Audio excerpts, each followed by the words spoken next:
Ahora sí, después de conocer esta información, tenemos que pasar con el análisis de Sin Filtro y también con Ben Keichin y sus analistas. Muy buenas noches, Ben.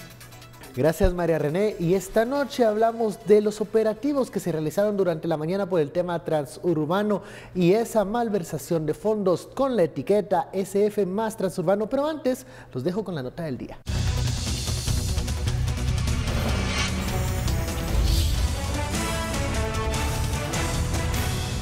La investigación que data del 2008 y 2009 identifica que durante el gobierno de Álvaro Colón se autorizó 81.901.000 quetzales destinados para la seguridad de los guatemaltecos en el transporte público. Sin embargo, líderes de la Asociación de Empresas de Autobuses Urbanos sustrajeron dinero. Así lo dio a conocer el jefe de la Fiscalía Especial contra la Impunidad, Juan Francisco Sandoval. Se sustrajo recursos públicos porque hay dinero que no fue utilizado, dinero que se intentó justificar, pero que no fue justificado al realizar las auditorías correspondientes, y otra parte del dinero sí fue utilizado, pero para la compra de bienes en beneficio de integrantes de la organización. En la investigación identificó 5 empresas de seguridad que fueron las utilizadas para extraer el dinero. Una de ellas fue Metropolitana, que a su vez subcontrató a 21 empresas más. El representante legal es Carlos Quintanilla, ex jefe de las AAS. Se benefició como empresa subcontratada por Protección Metropolitana por la cantidad de 7 millones de quetzales y fue reportada como prestadora de servicio ante la Contraloría General de Cuentas. No registra personas afiliadas en el Instituto Guatemalteco de Seguridad Social, no registra armas en la Dirección General de Control de Armas y Municiones, no registra autorización por el Ministerio de Gobernación para constituirse como empresa de seguridad. La investigación identifica que fueron sustraídos 17.7 millones de quetzales. Del operativo realizado, 6 fueron los detenidos, 1 fue citado, 4 no fueron localizados y 2 están prófugos desde febrero pasado, siendo uno de ellos Luis Gómez. Bienvenidos a Sin Filtro, noche de jueves, la etiqueta SF más transurbano. ¿Por qué más transurbano? Bueno, ya conoció usted estos detalles de la investigación del Ministerio Público y la CICIG, en donde, bueno, se hacían ciertos negocios, supuestamente de seguridad, y el dinero iba a parar a otras manos. De eso hablaremos esta noche con la etiqueta SF más transurbano. Damos la bienvenida a nuestros analistas. Luis Miguel Reyes, muy buenas noches. Buenas noches. Daniel Herring, buenas noches. Buenas noches. Comencemos con esta presentación de este caso.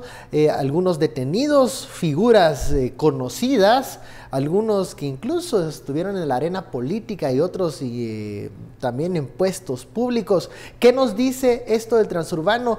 Más luz a este caso, mucho dinero que no terminaba para un servicio de transporte público. Lo que nos dice es que, yo creo que nos dice fundamentalmente dos cosas. Una, que este negocio tenía muchísimas ramas y que se va a ir extendiendo a distintas partes del sistema. Aquí solo estamos viendo una pieza. La pieza que habíamos visto a principios de año era la pieza de la decisión política. Aquí estamos hablando ya de una pieza más de corte operativo. Y yo creo que la segunda cosa que nos dice este caso es que, claro, estos son redes de corrupción que de alguna manera tocan otras redes, y donde en principio ves el gran negocio del gobierno de la UNE, vas a acabar encontrando a Manuel Valdizón y cierto grupo de influencia, digamos, alrededor de Manuel Valdizón.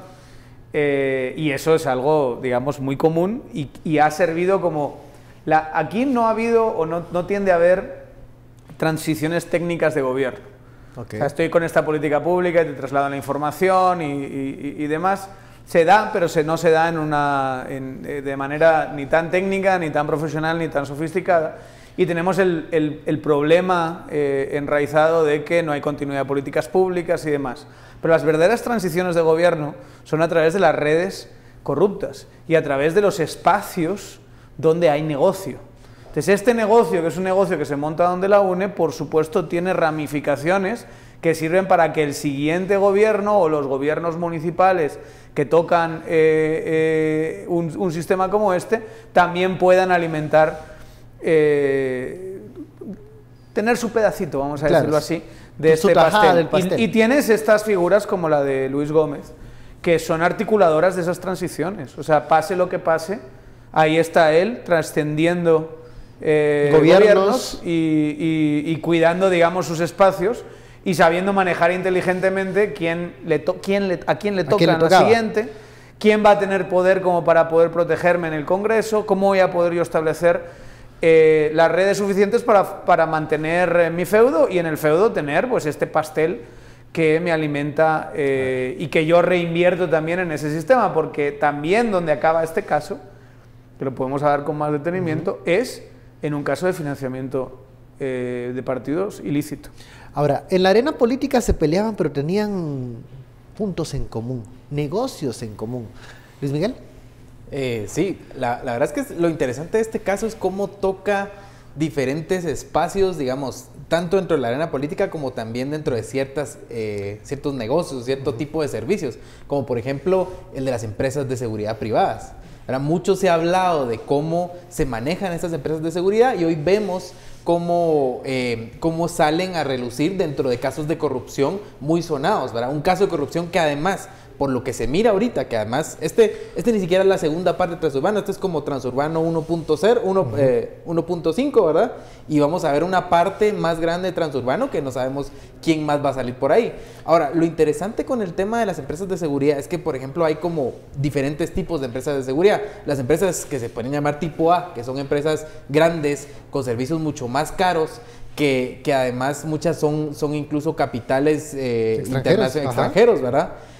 Y otras empresas de tipo B, que son como estas, como la que tenía el señor Otto René Bernal, como la que tenía el mismo Carlos Quintanilla, que son empresas, digamos, que se han manejado siempre en una línea gris, que no necesariamente cumplen con todos los requisitos que manda la ley. Por ejemplo, temas tan básicos como salario mínimo, ¿verdad? Cumplir con salario mínimo, temas tan básicos como el entrenamiento adecuado a los agentes de seguridad.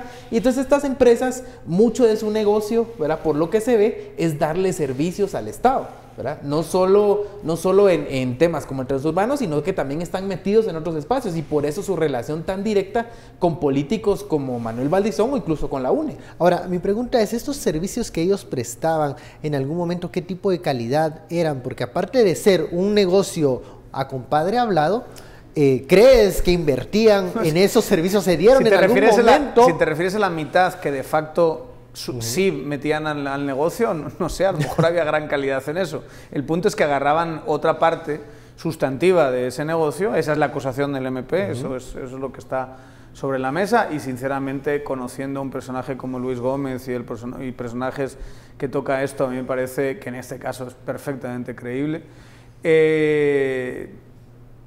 Yo asumiría que tampoco podemos decir que eso sea de calidad si tú estás simulando una parte sustantiva de esa protección. Ahora, eso no puede llamarse calidad. Y ese es el punto central de lo que hace la corrupción con nuestra administración pública. Y por eso no funcionan este tipo de proyectos, claro, que en papel eran tal vez una idea loable, pero en la implementación todo el mundo se quedó con alguien del dinero o simularon. Es que está clarísimo, solo hay que ver las famosas paradas del transurbano, o sea, ahí está el negocio en la seguridad, está el negocio en la compra de buses, o sea, este es un negocio que de todos lados todo el mundo sacó muchas cosas, ¿verdad?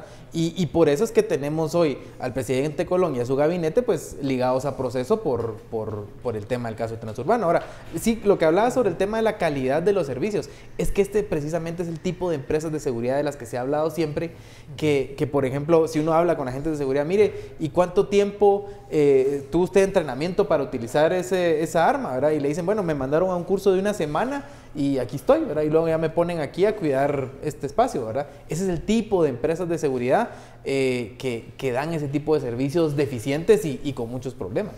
Ahora, en estos negocios también buscaban un capital de inversión a futuro para echar a andar partidos políticos, porque, aclarémoslo, estos financistas no sacaban de su bolsillo el dinero para dárselo a un candidato, eran de estos mismos negocios donde sacaban unos dividendos para luego alimentar a una criatura política para el siguiente proceso electoral. Y esto es yo siento que esto es interesantísimo y esto requiere de que haya una investigación mucho más profunda en estos temas, en la parte académica.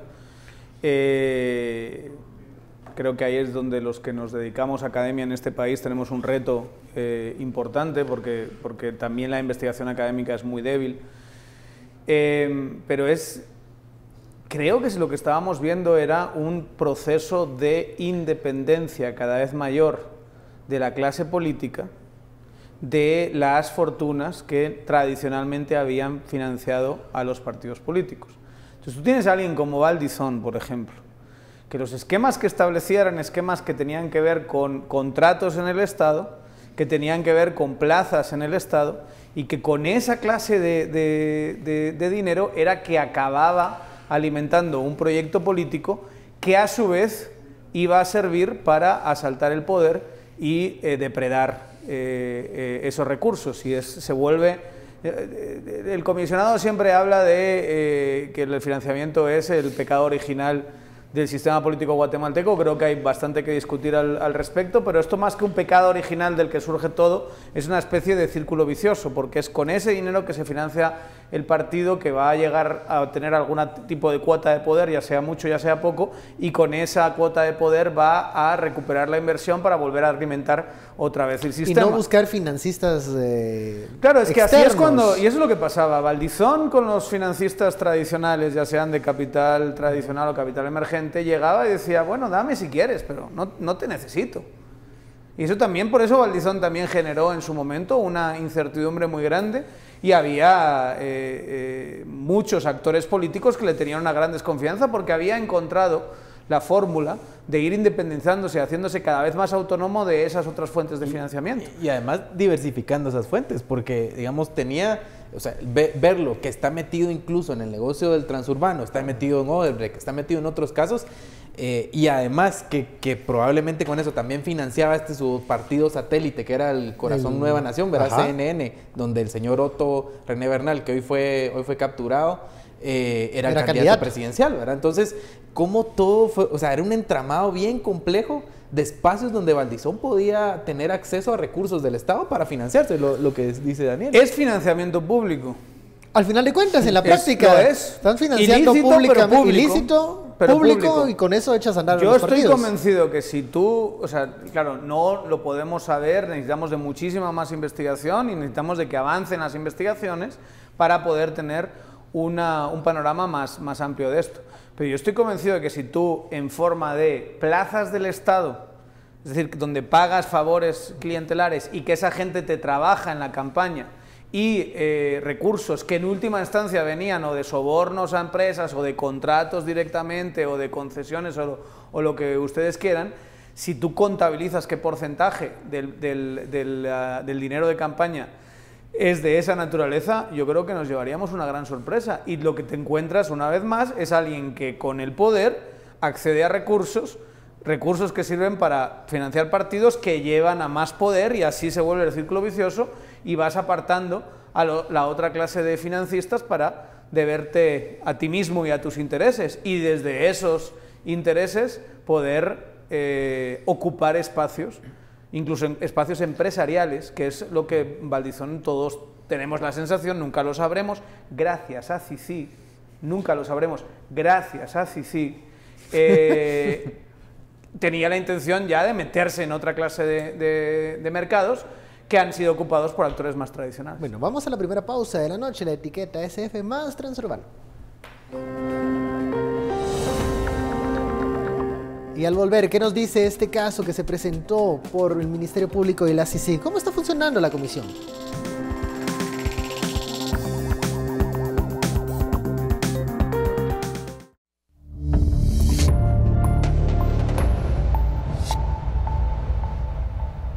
Regresamos a Sin Filtro, la etiqueta de la noche, SF más Transurbano. Estamos hablando de este caso que se presentó en horas de la mañana, CICIG y MP, capturas por el caso Transurbano. ¿Qué nos dice eso también de lo que está sucediendo ya con un comisionado a control remoto allá afuera? ¿Cómo está trabajando la comisión? ¿Cómo ven este caso, el segundo? Luego, el primero creo que fue el del exalcalde de Quetzaltenango, y ahora esto. ¿Cómo está funcionando la comisión en este nuevo modo? Bueno, está funcionando, que eso es, creo, lo más importante, ¿verdad? Hay casos, pero digamos, tampoco es que los casos sean casualidad. Aquí hay una intención también de enviar un mensaje de que todo está bien, ¿verdad? De que la comisión puede seguir funcionando, que la comisión incluso puede funcionar a control remoto por algún tiempo mientras esta situación se resuelve, Y eso es lo importante. Ahora, sí hay que notar que sí hay un cambio en la estrategia de comunicación del Ministerio Público y de la CICIG, ¿verdad? Ya no estamos viendo aquellas conferencias de prensa conjuntas, ¿verdad? Grandes, donde se hacía pues con la fiscal general y el comisionado, que obviamente no está ahorita, pero digamos que un representante de CICIG podría estar, sino que más bien ahora se le da protagonismo al director de la FESI, ¿verdad? El fiscal Sandoval, quien en una conferencia de prensa bastante sobria, ¿verdad? Donde está parado, él ni siquiera tiene una presentación, sino que pues tiene la presentación ahí, ¿verdad? Y la publican en redes sociales, y él está pues ahí leyendo, da una información técnica, ¿verdad? Permite algunas preguntas y se limita a eso, ¿verdad? Entonces, sí es un cambio importante en la estrategia de comunicación. Yo creo que esto viene más del Ministerio Público y que probablemente la CICIG estará de acuerdo con la estrategia. Me parece adecuada, marca un cambio, una diferenciación entre la gestión de Telma Aldana y la gestión de Consuelo Porras, y creo que se adapta a los nuevos tiempos. Siempre se criticaron las grandes conferencias de prensa, hoy lo que se está dando es información más técnica, más adecuada por además la persona que es uno de los protagonistas principales, que es el fiscal Sandoval. Ahora, pero entonces, ¿quién diría o alguien pudiese decir que no hay necesidad de la presencia del comisionado y que por qué tanto escándalo por no tenerlo acá en Guatemala, si la comisión siempre al final de cuentas está haciendo su trabajo? Sí, pero también está el reto de tener a la gente motivada, de que de alguna manera la presencia del comisionado sí genera una imagen de fortaleza política, o sea, digamos... Como actor político. Obvio, obvio. O sea, al final, miren, ¿para qué sirven los jefes? O sea, si todos los que tenemos jefes sabemos que no hacen nada, con perdón a los jefes, ¿verdad? Perdón con los jefes, Digamos, mi jefe Hugo, no se ponga así. Pero digamos, lo que requiere un jefe, lo que requiere o lo que el representa un jefe, es que es, digamos, una guía, es un líder de grupo, un liderazgo, es una seguridad. Que eso es muy importante para la moral de los fiscales. Los fiscales se pueden sentir solos, se pueden sentir un poco desamparados. Creo que el fiscal mismo Sandoval tuvo un arrebato de eso, que mostró públicamente diciendo, bueno, esto que está pasando y demás, que es algo que es muy poco recomendable, ¿no? Si estamos en este pulso de poder, salir a quejarse de esa manera, pues solo muestra debilidad y no fue el mejor movimiento, digamos, del fiscal, pero creo que para eso es muy importante que exista ese símbolo. Claro que uno puede decir, bueno, con la tecnología de ahora pues puedes tener reuniones a través de llamadas en conferencia, puedes tener una comunicación constante. ¿Quién sabe qué tan seguro será eso? De repente te parquean un camión de helados ahí. Pues. Bueno, lo que pasa es que en la comunicación. Pero a ver, de verdad hay sistemas que son muy seguros. Lo importante para aquellos que apoyan el trabajo de la CICIG es que esta siga presentando casos. Lo importante para aquellos que buscan desbaratar el trabajo de la CICIG es que no siga presentando nuevos casos. Lo que pasa es que todavía, o sea, uno ve que hay 2 casos presentados desde que Iván Velázquez está fuera del país. Y eso implicaría, bueno, que además son bastantes, ¿no? Para el ritmo que se estaba llevando. Y uno podría pensar que sí, que la lógica de CICIG es seguir, pero como todo esto es un pulso de poder, como todo esto hay que verlo desde esa perspectiva política, creo que nos hace falta casos más fuertes. O sea, el test de esto que estamos diciendo va a ser cuando se presente un caso que afecte a los grandes actores que han montado esta estrategia un tanto burda, vamos a decirlo así, de sacar al comisionado con la intención de debilitar la misma idea de CICIG y además sacar al comisionado diciendo no vamos a renovar CICIG y que de alguna manera los demás actores que requieren de cierta colaboración, es decir, jueces, los fiscales del MP, determinados grupos de sociedad civil, digamos que se les baje el ímpetu para poder debilitar de alguna manera los casos y después poder negociar más adelante. Es una estrategia muy burda, pero todavía está por ver hasta qué punto CICIG, con el comisionado fuera, saca las garras. Si con el comisionado fuera, de aquí a los próximos días o semanas, vemos casos fuertes, potentes, de impacto, ¿verdad? De impacto político y obviamente también de impacto mediático, porque esta cosa, A ver, a mí esta Daniel, cosa de que no haya conferencias como a las ver. de antes, realmente lo mediático no depende de la Pero, a conferencia ver, en sí misma, depende pero- del caso y los Pero actores los involucrados casos en el caso. Pero los casos no se van a poder agilizar, me imagino que llevarán un proceso. Bueno, pero es que unos eso es- Bueno, pero tiempos. lo que pasa es que ya muchos de esos casos tienen tiempo de estar, o sea, se ha escuchado de hace mucho tiempo de varios casos que ya están armados. Los casos, como bien decís, no se arman en una semana. Digamos, la ausencia del comisionado tiene, ¿qué? Una semana, ¿verdad?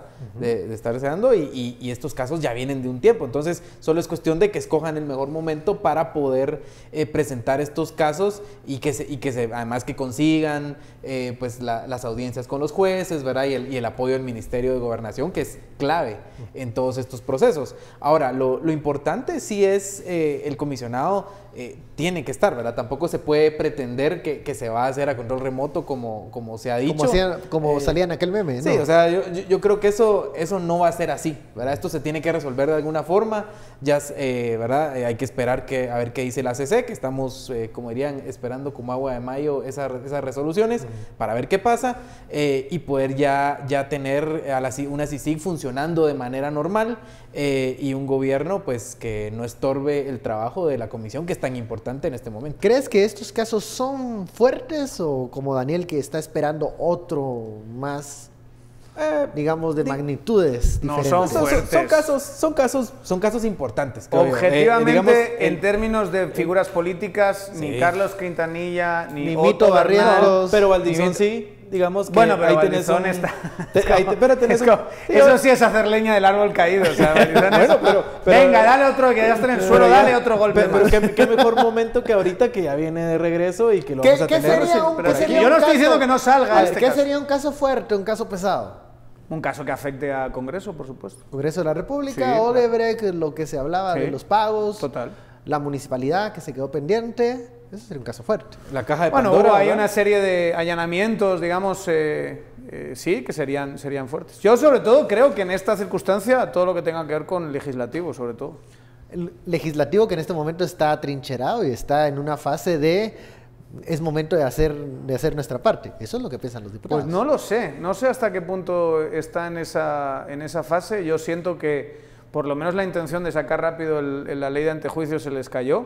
Sí. Y hoy salió publicado que el gran coordinador, digamos, el gran director, el verdadero presidente del Congreso, que es Felipe Alejos, está fuera del país, se fue Y según dicen, en viaje no oficial. O sea, está, ¿qué decimos? Pues, ¿De a ver, vacaciones? seamos bien pensados, puede ser vacaciones. Sí, está de vacaciones, pero fiestas pero, digamos, patrias. en cualquier punto, caso Daniel, está- en es cualquier que la caso está tensión fuera. no parece ser tan fuerte. O sea, digámoslo. El caso es que gobierno está no fuera. Si el gran cabildeando. operador del Congreso se va fuera, pues no sé qué tanto va a pasar la próxima semana en el Congreso.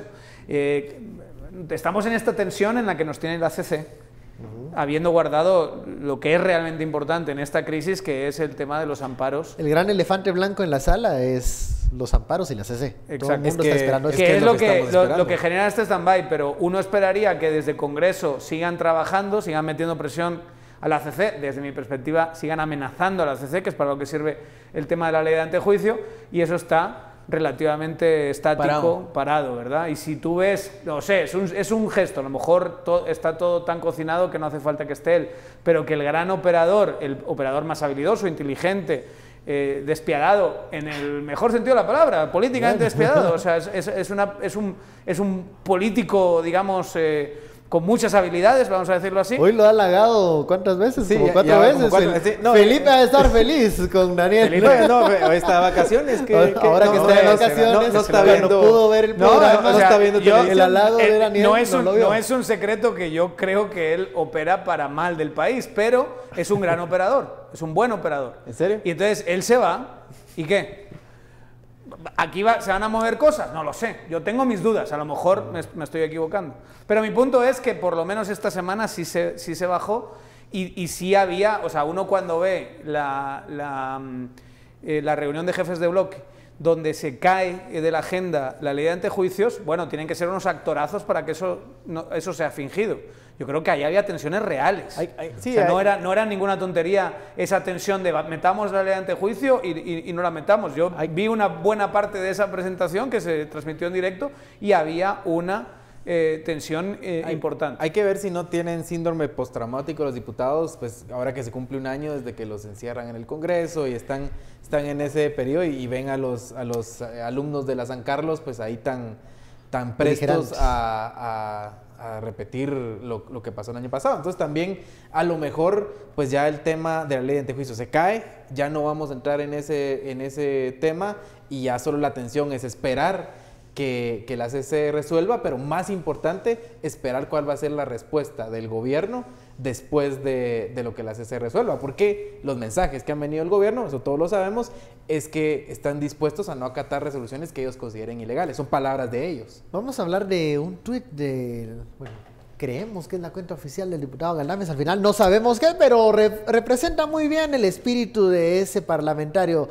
que habla precisamente de esas, de si lo no que es la ellos cuenta van de a, Galdames, de lo que ellos van nos a ha visto hacer. la cara de una manera tan grande a Yo tantos. espero que sí, porque me he divertido tanto con esa cuenta de Twitter. Bueno, vamos a la pausa, regresamos.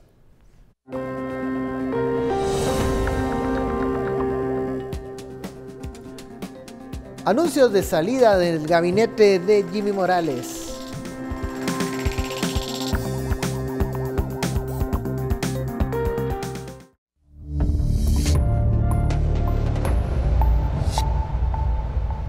Regresamos a Sin Filtro, la etiqueta SF más transurbano. Estamos hablando de otro punto que acapara la atención y es la Corte de Constitucionalidad en la 11 Avenida. Hablábamos de cómo algunas reacciones o adelantos, avisos de políticos que también están en la espera de la decisión de los magistrados y que advierten que ellos no van a acatar ninguna disposición que contravenga la Constitución. Hoy por la tarde trascendió que se reunieron los magistrados, pero que aún no hay humo blanco en cuanto a esa decisión de qué va a pasar con los amparos por lo decidido por el presidente. ¿Hasta cuándo se puede mantener esta tensión? Yo siento que ha bajado la tensión de los últimos días.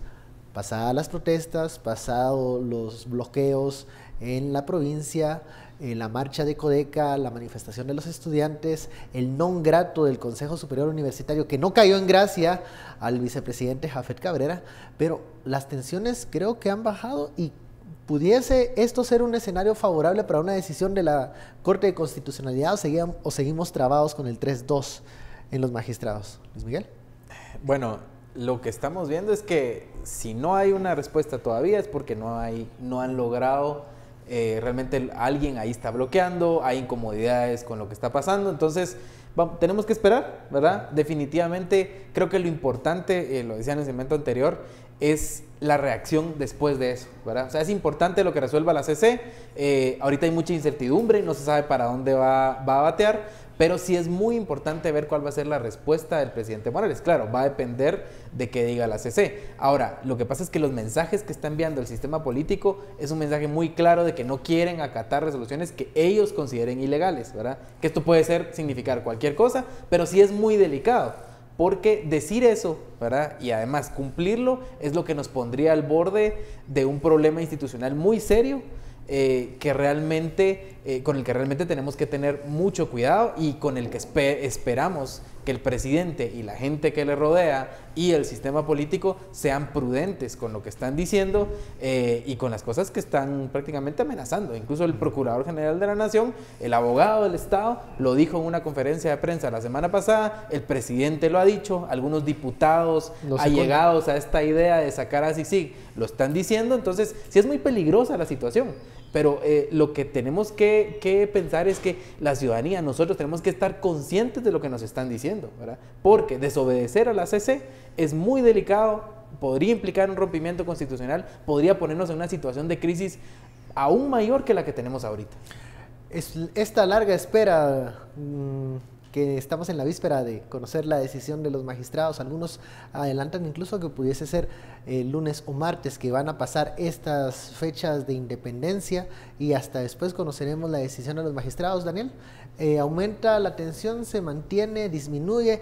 Mañana hay actos en la Plaza de la Constitución. Recordemos que el año pasado ese fue un punto de tensión. No creo que sea este caso, digamos. Acordémonos que y está bien que tengamos en cuenta este aniversario fatídico. Justo hace un año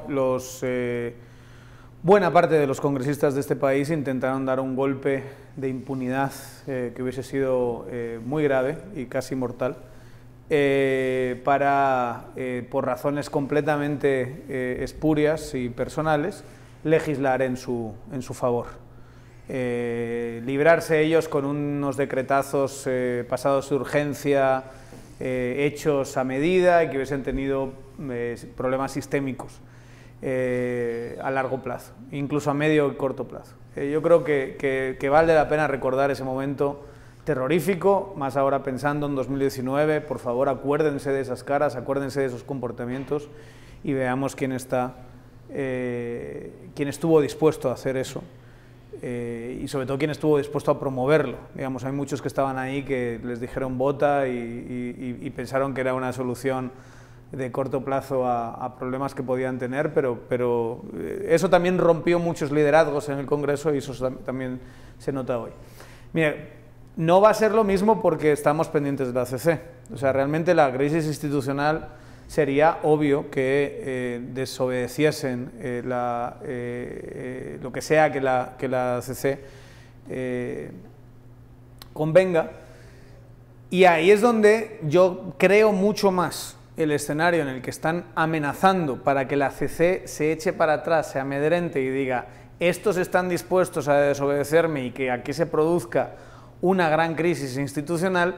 Casi mejor yo les doy esta concesión, les digo, ok, puedes sacar a Iván Velázquez si quieres, no te preocupes, para que no se vea obligado el presidente a desobedecerme y por lo tanto no lleguemos a esa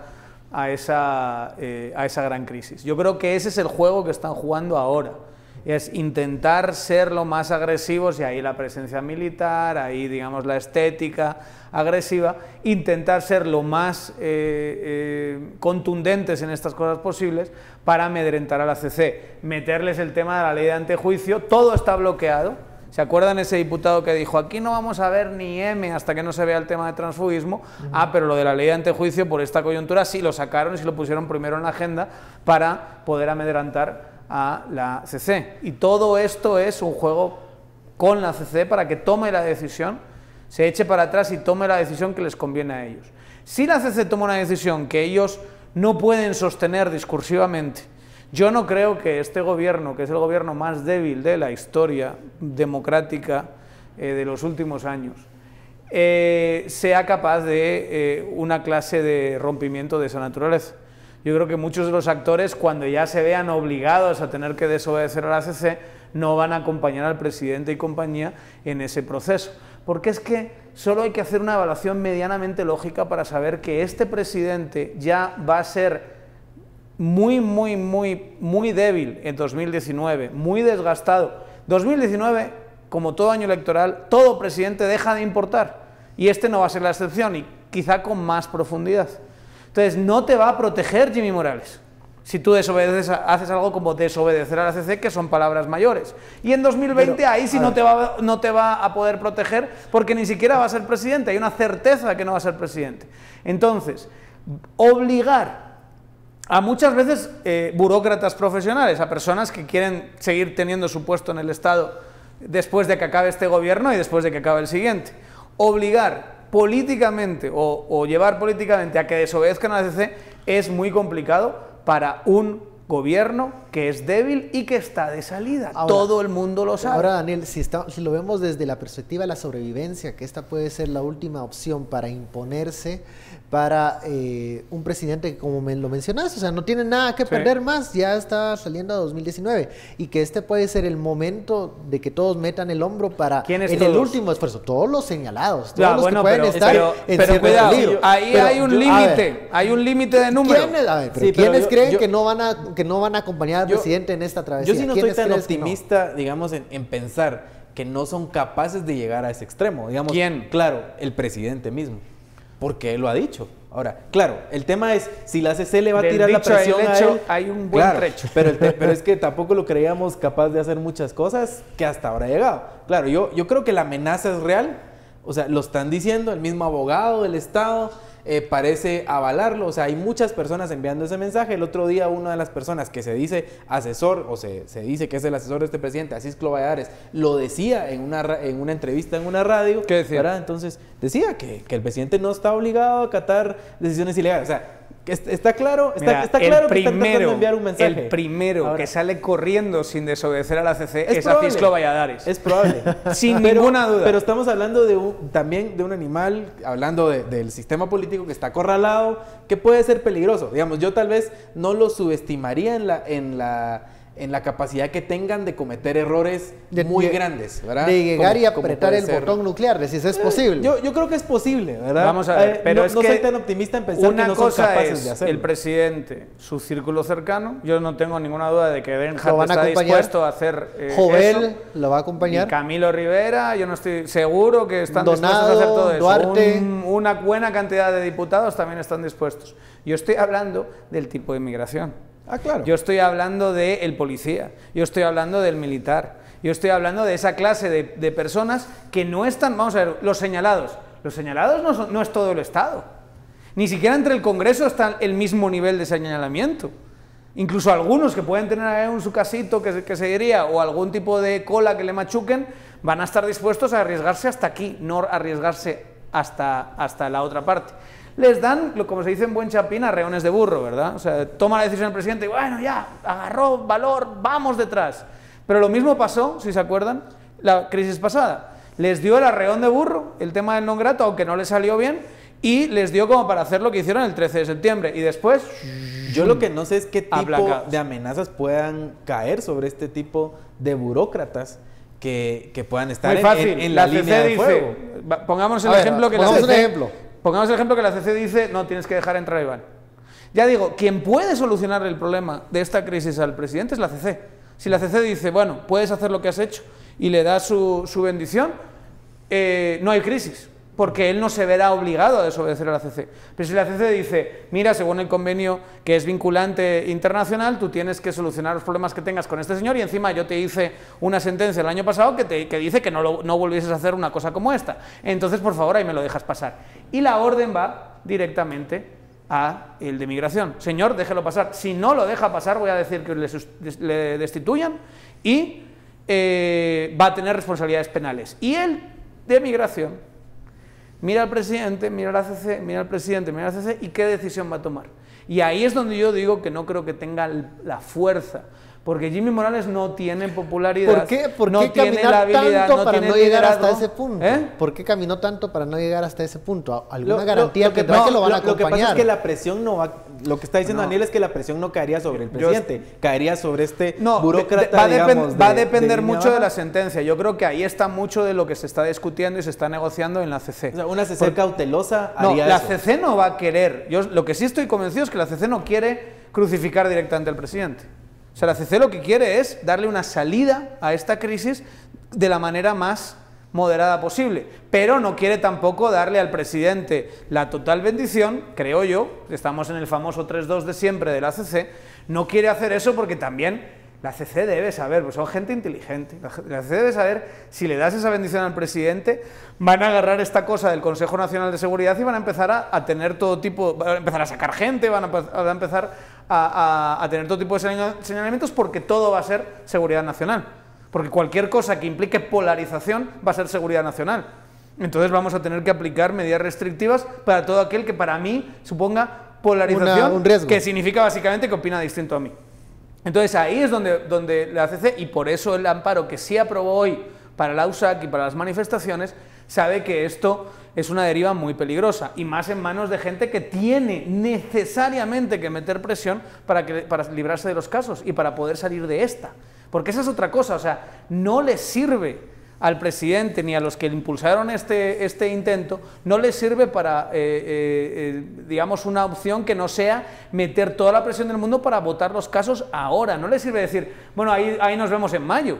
No, porque lo que puso en urgencia a diputados eran casos de ahora, declaraciones de ahora, que eso es lo que hace que, como ya tienen el antejuicio, le metan presión al presidente para que el presidente haga esto. Sí, recordemos que la decisión de no permitir la entrada del comisionado Velázquez después de lo que ordene la CC de todas formas va a terminar cayendo sobre el ministro Degenhardt y eventualmente sobre el presidente Morales. O sea, claro, tal vez no van a ser ellos los que estén en primera línea, pero les autorizan, pero sí los desautorizan. Y pueden encontrar la forma, digamos, o sea, un levantamiento de servidores públicos en contra de las máximas autoridades se puede dar, ¿verdad? Pero yo sí estaría vigilante, yo sí estaría vigilante, digamos, de ver que efectivamente así sea. O sea, hemos visto muchas cosas, han llegado, como decías, han llegado lejos, han dado pasos, han dado todo tipo de mensajes.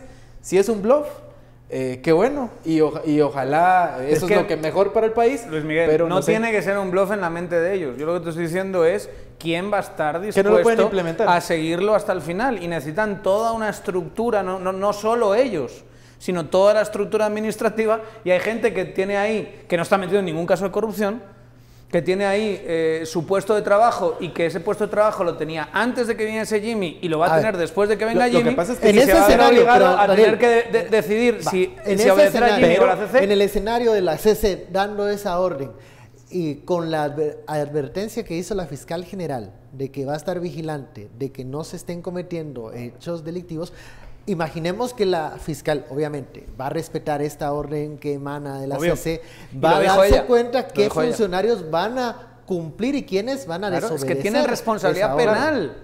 Por eso digo, tiene responsabilidad penal y esa responsabilidad penal va a trascender a Jimmy.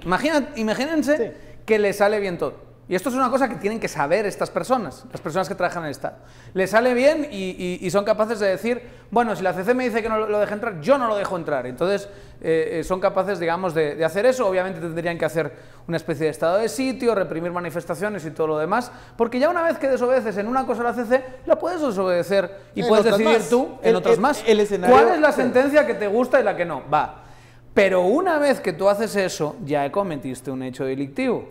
Y eso, aunque estés en rebeldía y tengamos un impasse que puede durar meses, llegan las elecciones. Y lo que seguro que no se está trabajando es para que Jimmy sea un dictador en este país. Nadie contempla eso, ¿verdad? Ni siquiera el propio Jimmy. Entonces sabe todo el mundo que está de salida en 2019 y que hay una reconfiguración de fuerzas en 2019. ¿De verdad creen que hay gente que va a decir, tiene responsabilidades penales, va a mirar a Jimmy, va a mirar a CC y va a decir, no, mejor obedezco a Jimmy porque él es el que me va a proteger? No. Es muy débil. Jimmy no es un Orlando, Juan Orlando, Jimmy Ortega. No es Daniel Ortega. No tiene esa clase de capacidades, esa clase de fuerza. Tampoco estoy diciendo que Jimmy lo quiera hacer. Vamos a la pausa, que ya me regañaron que nos pasamos este bloque. Volvemos, SF, más transurbano.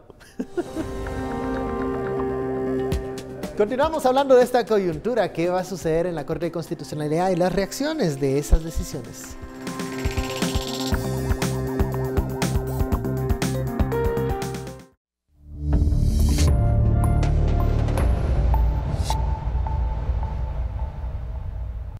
Esta gran promoción, Acrimate, 30% de descuento. Además, puedes aprovechar Bielmar 25% de descuento. Visítanos en tu tienda favorita y en Facebook como Comex Centroamérica. Muy buenas noches, bienvenidos a esta emisión de Sin Filtro. Es momento de finalizar el informe climático para todos ustedes.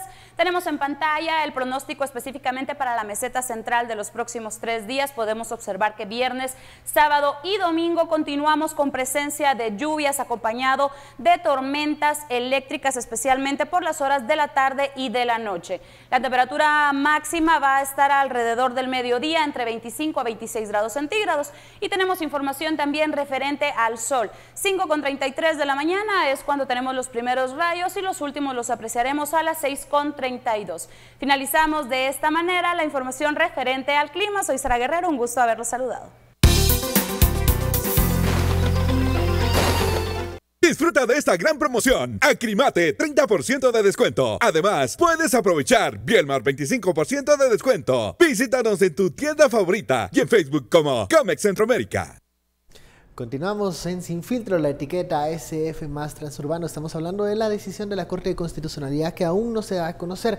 Ya inician en la agenda a conocer amparos, pero no se llega al punto medular que pudiese resolver en algún punto esta crisis sobre la salida del comisionado Iván Velázquez. Lo decía en el bloque anterior Daniel, que puede que la clave esté en la redacción de esa decisión, esa resolución. ¿Qué alcances puede tener? ¿Qué tanto va a estar involucrado la decisión del presidente si pudiese enfocarse más en algunos mandos medios, en la Dirección de Migración, por ejemplo? Pero aún no tenemos decisiones desde la Corte de Constitucionalidad. Ya se han estado hablando de la Universidad de San Carlos, que te dice más o menos que por lo menos se tiene que prever, garantizar, no se tiene que amedrentar a los manifestantes durante estas jornadas. ¿Ustedes esperan que luego de este fin de semana, de fiestas patrias, independencia, la otra semana se vuelva a activar la protesta social o va a ser ya un lobby de cortes, de pasillos, de negociaciones, más como un juego en las sombras y no como una presencia o presión en las calles? ¿Cómo va a ser la otra semana?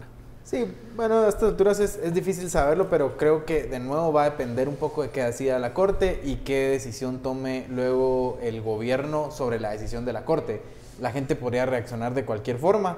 Sí tenemos que ver que estos son temas bastante abstractos, que no han logrado necesariamente conectar con mucha de la gente que en 2015 abarrotaba las plazas. Sí ha habido un mensaje, digamos, contundente de parte de los estudiantes, también organizaciones campesinas que han estado manifestando. Lo que pasa es que también sí estamos viendo un gobierno que está queriendo también enviar mensajes distintos hacia posibles manifestaciones, digamos, presencia del ejército en determinados espacios. Ayer veíamos pues presencia de caiviles que les llamaban parte de la Guardia Presidencial, pero algunos diputados que tienen muchos años de estar asistiendo a sesiones solemnes decían que ellos nunca habían visto un grupo de seguridad tan fuerte cuidando al presidente de la República. Entonces, sí estamos viendo, digamos, un gobierno que envía otro tipo de mensajes. No hay una plaza encendida, no se ve realmente ese deseo de manifestar. Hay manifestaciones pequeñas, hay presencia ciudadana de diferentes tipos, pero yo creo que esto se va a resolver o va a estallar cuando la CC dé su respuesta y cuando el gobierno dé la respuesta a lo que la CC diga. Algunos dicen que no alcanza para el 20 de septiembre que se ha convocado este llamado paro nacional. No alcanza, o sea, esta tensión que se está acumulando, sí, la CC resuelve antes. A saber, no, claro, ahí ese tendría que ser el escenario, ¿no? Que resuelva antes. Yo sí siento que cuando combinas todas las distintas reacciones, se ha habido una reacción bastante poderosa. Las manifestaciones digamos, fuera de la capital, lo que le pasó al presidente en Xela y la clase de signos que se manejaron ahí, pancartas que han ido surgiendo en buena parte del país, la manifestación de Codeca, que fue una manifestación fuerte, fue una demostración de músculo, sobre todo lo que está pasando dentro de la San Carlos. Es que hay que pensar que en este juego de presiones en la CC, para un par de magistrados, lo que pasa en la San Carlos no es ninguna tontería. Hay un magistrado que viene directamente, que es de Mata, digamos, que viene, y Parusen, que vienen directamente de la San Carlos, pero hay otro muy importante, que ha sido clave, muy importante, como la gran bisagra, que es Bonerge, que fue decano de la Facultad de Derecho de la San Carlos y que también viene de esa clase de mundo. Entonces, esa reacción donde han visto que han declarado non grato al vicepresidente de Cabrera es potente. O sea, yo siento que ahí sí hay una reacción que desde luego va a ser tomada en cuenta en la decisión de la CC. Entonces, como digo, va a depender. Mira, si tenemos a la CC dándole la bendición a la decisión de Jimmy Morales, que sí tendrían que hacer un recorte de argumentación jurídica muy extraño, porque después de la del non grato, sacarse una donde dice, bueno, el non grato no podías hacerlo, pero esta sí puedes. Siempre se puede, ¿verdad? El argumento jurídico se encuentra, pero sí sería forzar un poquito la máquina. Creo que esa parte no sé si se va a dar, ¿no? Por todo esto que decimos y por el famoso 3-2 que ha sido bastante equilibrado en la Corte. Pero tampoco se ve que esté en el interés de nadie hacer una resolución, porque piense que no es una, pero que va a compilar 6 distintas acciones. Que tiene que hilar eso. O sea, eso, digamos, puedes utilizar una versión que sea crucificar directamente al presidente. Que creo que tampoco se va a dar. Que yo no tampoco creo se va a dar. que se va a dar. Por eso la negociación está siendo, creo yo, tan compleja, porque es una cuestión de ver cómo es que se va a hilar el argumento. Y tienes ahí, obviamente, la parte de la CC, que sabemos quiénes son, ¿no? Dina Ochoa encabezando, además que es presidenta, que es la que más va a querer que el presidente salga lo mejor parado posible, intentando de alguna manera alargar esto, porque parece que el 3-2 ahí está. Pero ¿en qué versión va a estar eso? A algunas personas les va a parecer que es una especie de wishy-washy, como se dice, una especie de gallo gallina, y a otras les va a parecer que todo lo que implique que al presidente tenga que agachar la cabeza es algo malo, y luego ya se verá qué es lo que se va digamos, cuál va a ser la reacción del aparato político en general. Cerremos. Conclusión, ¿cómo esperas esa resolución de la CC? Bueno, la espero como agua de mayo. No, se espera que pase pronto, lo más probable es que no pase mañana, ¿verdad? Creo que nos vamos a extender a la otra semana para poder tener una resolución. No espero grandes manifestaciones de momento. Creo que lo que hemos visto son manifestaciones de ciertas organizaciones, digamos la USAC como organización, como estudiantes organizados, luego Codeca pues como organización campesina, pero también organizada. Pero lo que hemos visto es una reacción espontánea de población que se acerque. Puede pasar, depende qué pase con la decisión de la CC. Y luego pues yo pues esperaría que este gobierno tome la decisión como tenga que tomarla, se respete la institucionalidad y que podamos pues seguir después de esto con una CICIG funcionando y con un gobierno que acate las decisiones de la CC, que es al final lo más importante. Ojo que este sería un tema para otro día, pero hoy en una entrevista el embajador Skinner Clee no le gusta esa idea de una CICIG renovada, entonces...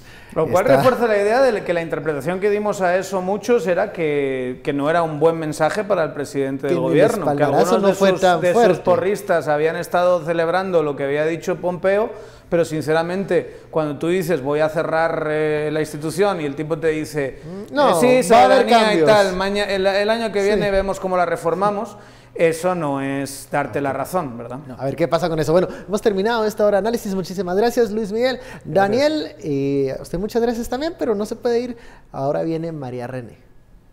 Y ya para finalizar, le contamos que un grupo de monjas de un convento junto al lago Pátzcuaro combina su rutina de rezos y caridad con la lucha por la preservación de una singular salamandra que es única a esa región. Visten hábitos y luchan por el medio ambiente.